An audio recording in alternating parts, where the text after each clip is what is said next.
Hi,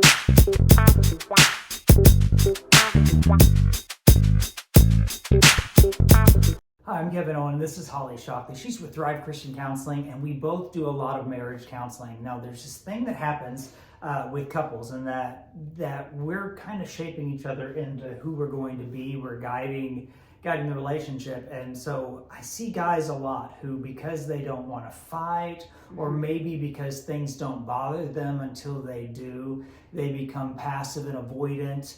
And so over time, passive and avoidant builds up. It creates bad habits to where problems kind of force their spouse, their partner, to this place where they feel like they're naggy, they feel like they're annoying, and just like they grab onto everything and make it bigger than it has to be. But really, if they looked in a mirror, they would see the fact that they had to get pretty responsive in order to get a reaction.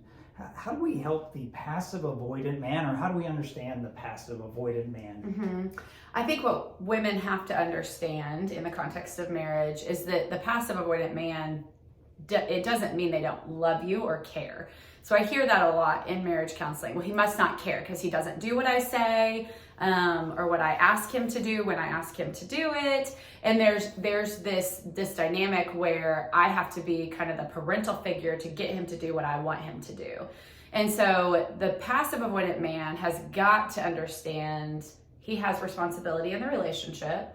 He has ownership within the relationship. If he doesn't like the way that the woman is communicating to him, what can he do different to communicate his feelings or his needs or his boundaries and limits? Because sometimes I do see where the expectations within a marriage are the thing that's driving passive avoidance. She expects something that he doesn't feel like is what she should expect of him.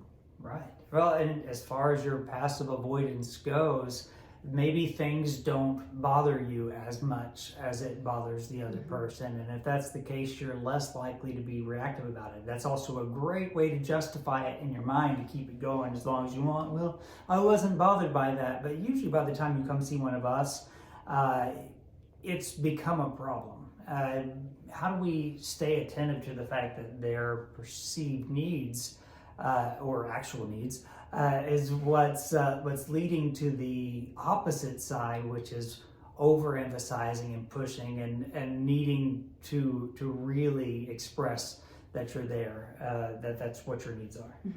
Yeah, I do a lot of scaling with couples. So just because an issue is a 10 for her and it's a 3 for him does not mean it's not important. And so if we are attuning to our spouse, we're attuning to what makes them tick and what they feel. And so even if an issue doesn't bother you and you'd rather just slip outside to go to the shed and not have to deal with what's happening in the home, if it's important to the family and to the wife, it needs to be important to the man in the relationship. Yeah. If you want to know how to create your own passive avoidant husband or boyfriend, here is how. Be overly responsive or reactive. Become their parent, because you see the way that like teenagers respond to their mothers. They love it. They just listen to every directive and anxious, responsive, like kind of nagging.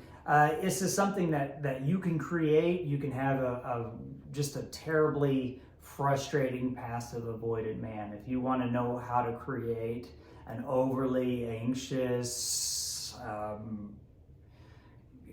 forgive the word, kind of naggy wife, make her nag you. Make her be overly anxious, and don't recognize the fact that the way that a lot of women process is by marking stuff off of their list. And if you prevent them from being able to do that, well, you could have helped relieve anxiety and thus made your world better and their world better, like your family or something. Or you could create the opposite. You could kind of help them to help you to become more passive and avoidant. I don't want to fight. Well, you made one, and then you watered it, and over time it grew. Yeah, passive avoidance and escalation nagginess are both on opposite sides of a spectrum that we don't want to be part of if we're going to have a healthy relationship. So if you need help in that area, if you feel like you are a passive man, or you feel like as a wife that you're in this dynamic where your husband seems more avoidant, we would love to help work through that.